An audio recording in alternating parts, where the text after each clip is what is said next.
All right, that's one of my favorite stats of the entire season is the Rockets are 23-1 with Paul, Harden, and Capella in the lineup. Deal with that, everybody. CP3, Salters asked him a really good question about, where does this come from? He says we have the right spirit right now, but is it more about the Rockets having the right spirit or the Cavaliers just playing zero defense? I'm going to go with the Rockets first because it really sets the tone for Chris Paul's leadership. Because let's go back to the beginning of the season. Is there enough basketballs? Check, it's enough basketballs.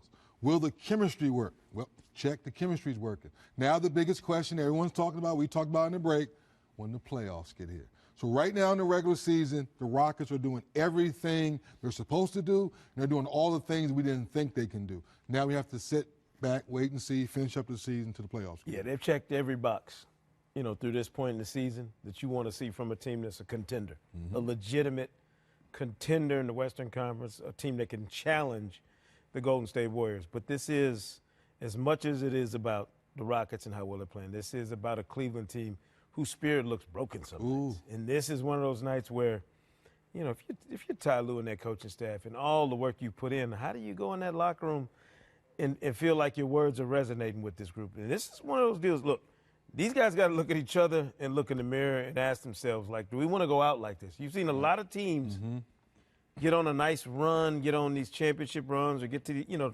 number of finals in however many number of years. I always think back to that Lakers team that got taken apart by the Mavericks when they were done after winning a couple championships. Those Kobe, Lamar Odom, those teams.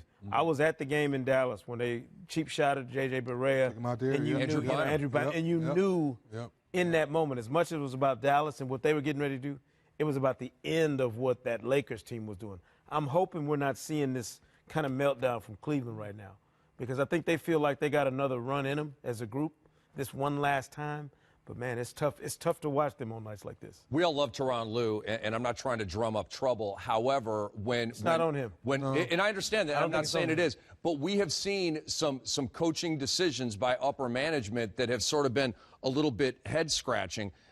In terms of maybe we perceived it as unfair. So Tyronn Lue right now is, and again, I agree that it's not his fault, but is this now a tough decision for Dan Gilbert and the upper management of the Cleveland Cavaliers in terms of the direction of the leadership of this team? I'm sure there's a conversation, Rick, but if Dan Gilbert, whoever his basketball mind in the room with him, Kobe Altman, if Kobe Altman's not telling him, well, Dan, if we fire him, we still have the same players.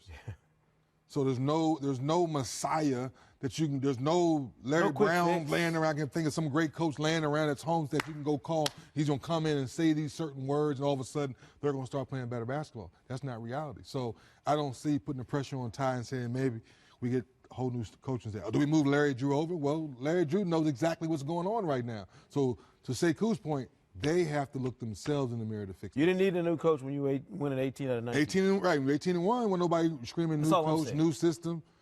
Players come back. Tristan Thompson had to figure out in the lineup. IT coming back. Derrick Rose coming back. When they were 18-1, LeBron had figured out how to play with 7 people, 6.5 people at time when guys were hurt when they were 18-1. Now you're bringing back people and you're trying to fit in back in.